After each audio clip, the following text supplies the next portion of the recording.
En mars 1863, un policier de New York enquête sur les circonstances de la mort d'un enfant de 3 ans. Marinelle, la mère de l'enfant, avait été informée par un locataire précédent qu'il y avait des fées dans la maison où elle vivait. Ayant grandi en Irlande, c'était un signe pour elle que son enfant avait été échangé avec un enfant fée.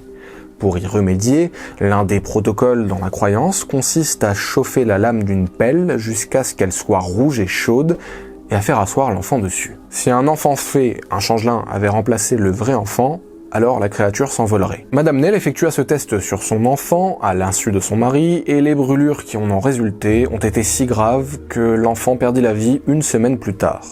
Monsieur Nell a témoigné que pendant un certain temps, il avait parfois pensé que sa femme avait été folle, elle avait agi si étrangement pour lui, et la mère fut gardée en détention jusqu'à ce que la question de sa folie puisse être tranchée. Ça paraît très étrange, mais si quelqu'un auprès de vos parents, vos frères et sœurs, vos enfants ou vos amis n'était pas celui qu'il prétend être, entendons-nous, il a les mêmes traits physiques, à l'identique, son comportement est sensiblement le même, mais quelque chose ne va pas. C'est un sosie parfait, identique à un détail près, vous savez que c'est un imposteur. Dans le folklore européen, cela fait des siècles, peut-être des milliers d'années, que cette figure est connue. Cette idée que quelqu'un ou quelque chose, un être fantastique, surnaturel, aurait pu remplacer une personne de notre entourage. Un sujet qui navigue entre santé mentale, folklore et surnaturel. Thème délicat, mais qui me tient à cœur. L'entité qui cristallise cette idée dans le folklore irlandais, c'est le changelin. En Irlande, le changelin est un leurre. C'est une créature surnaturelle associée aux fées qui remplace le membre d'une famille, très souvent un bébé, de sorte que les parents ne remarquent pas la différence ou ne s'en aperçoivent qu'une fois que l'enfant grandit, car son comportement est jugé étrange. Cependant, parfois, le leurre ne peut être qu'un simple bout de bois, qui a l'apparence d'un être humain grâce à de la magie féerique. L'humain voit alors le morceau de bois comme son enfant. Vous êtes en permanence joyeux et devenez soudainement bougon ou renfrogné, un changelin vous a peut-être remplacé. Votre bébé pleure plus que de raison, peut-être que des créatures ont volé votre enfant pour le remplacer par une engeance. Pourquoi ? Les raisons peuvent être nombreuses selon le folklore. Dans les récits traditionnels, les fées peuvent être attirées par les bébés humains car elles ne peuvent pas se reproduire entre elles et mettent donc en avant des pièges pour voler des enfants. Mais on retrouve aussi l'idée d'une punition puisque le changelin apparaît parfois pour effacer la dette d'une famille. Cependant, et c'est selon moi son côté le plus effrayant, le changelin peut être placé là sans raison, au bon vouloir des fées, pour le simple plaisir de nuire. On a parlé en introduction de vidéos d'un cas récent où une pelle chauffée est utilisée pour reconnaître un changelin. Il en existe d'autres en Irlande des méthodes, comme le fait d'essayer de piéger à notre tour le changelin en le forçant à se dévoiler, par exemple en faisant bouillir des coquilles d'œufs pour qu'il révèle à l'écrit son identité. Nous pouvons y voir, par analogie, le fait de demander à un démon de dire son nom pour le démasquer. Je trouve ça assez intéressant. Une autre manière plus extrême qui rejoint l'exemple d'introduction qui est lié au feu, c'est tout simplement de brûler le changelin. Puisqu'il est souvent associé au bois, on dit qu'il flambe aussi facilement en y mettant le feu. Puisqu'ils étaient considérés comme n'ayant pas d'âme, on immergeait les enfants suspectés d'être des changelins dans les rivières ou bien on les plaçait aussi au niveau des marais côtières. Il arrivait qu'ils soient battus ou soumis à des formes d'exorcisme. La logique voulait que les fées se souciaient suffisamment de leur progéniture pour venir les sauver en rendant l'enfant original à la famille. Je vous laisse imaginer les atrocités subies parce qu'on parle d'innocentes victimes qui sont prises pour des changelins. Souvent, ce sont des enfants différents ou bien handicapés, qu'ils soient handicapés physiques ou mentaux. Certains survivaient, d'autres non. Beaucoup d'affaires débattues en justice sont associées aux influences des démons et du diable dans le cas du changelin. C'est normal, il y a eu plusieurs bulles papales et notamment le marteau des sorcières dont on va parler juste après, qui prévalent en termes de juridiction. Et des exemples de cas associés au changelin, il y en a eu beaucoup. Malheureusement, énormément sont tragiques. En avril 1840, James Mahoney, un homme vivant dans la propriété rurale de Charles Rye à Haywood dans le comté de Tipperary en Irlande, pense que son fils John, âgé de 6 ou 7 ans, est un changelin. Il est notamment persuadé par ses voisins qui insistent sur la particularité physique de son fils, sa colonne vertébrale est courbée, ce qui a déjà occasionné des problèmes physiques comme celui d'avoir passé 2 ans alité pour le pauvre enfant. Mais il est aussi suspecté à cause de son caractère jugé hors norme. Dans la nuit du mardi 14 avril, James, aidé par ses voisins, attrape son fils.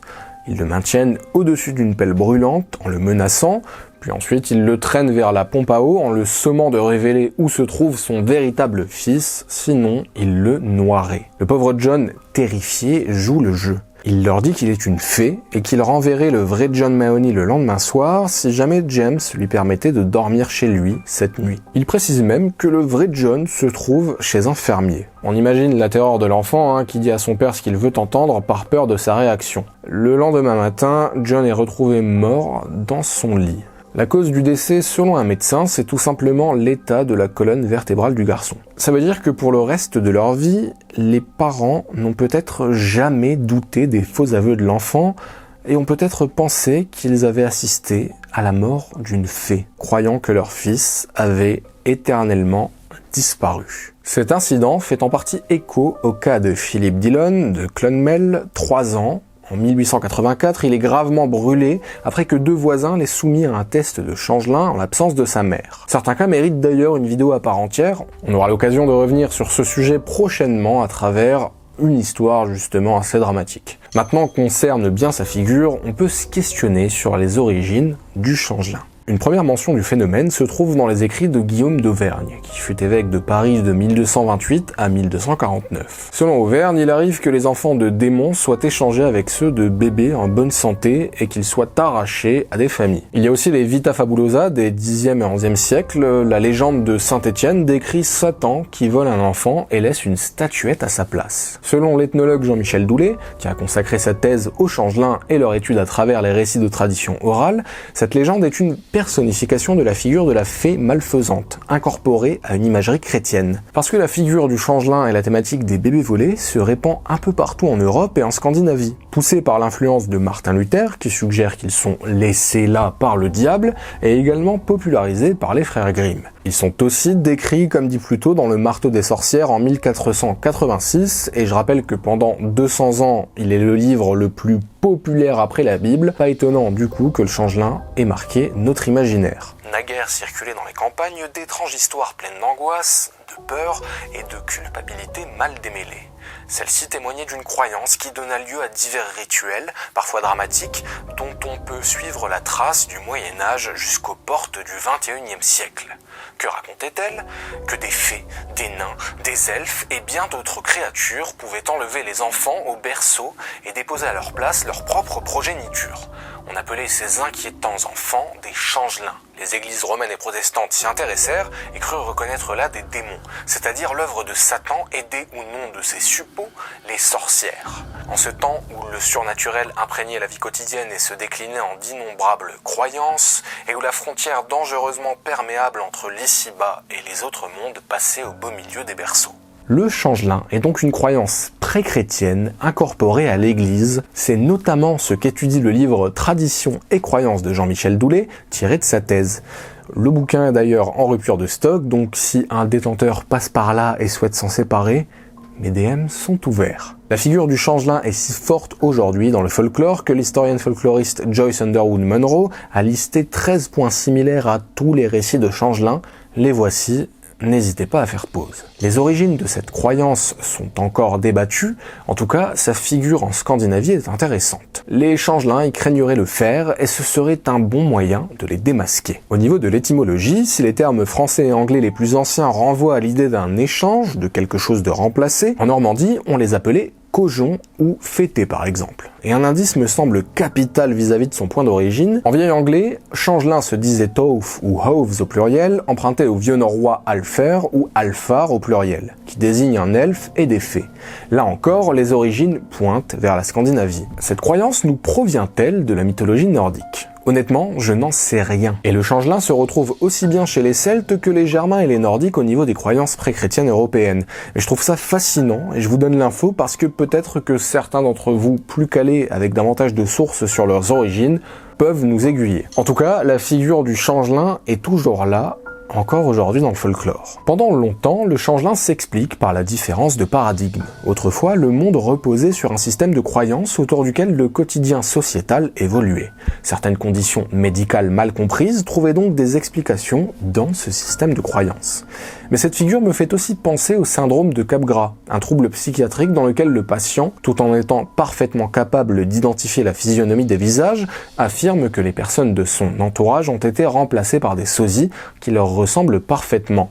Ici, ajoutez-y un peu de croyance et de surnaturel avec ces créatures, ces elfes et ces fées, et on a un changelin. D'ailleurs, ces affiches de Scarfolk dont je vous parlais dans une précédente vidéo disponible en fiche illustrent bien l'inquiétante étrangeté qui émane de ce trouble psychiatrique. C'est peut-être pour tout ça, toute cette influence millénaire, que ce changelin est très présent dans la pop culture. Plutôt que de vous énumérer ces représentations, je donne la parole à Kate Dolan, la réalisatrice irlandaise de You Are Not My Mommy, Samhain en français, que j'ai donc interviewé grâce à Mensch Agency, que je salue et remercie pour leur opportunité. Comment le changelin et le folklore irlandais ont influencé son enfance, ont façonné son art et ont permis à son film d'exister. I always had a great interest in folklore, Irish folklore. Growing up there, I think it's just part of our identity and who we are, and particularly kind of paganism in Ireland. Like we still celebrate some of the pagan holidays in Ireland, so I think it's still very much rooted in our culture and our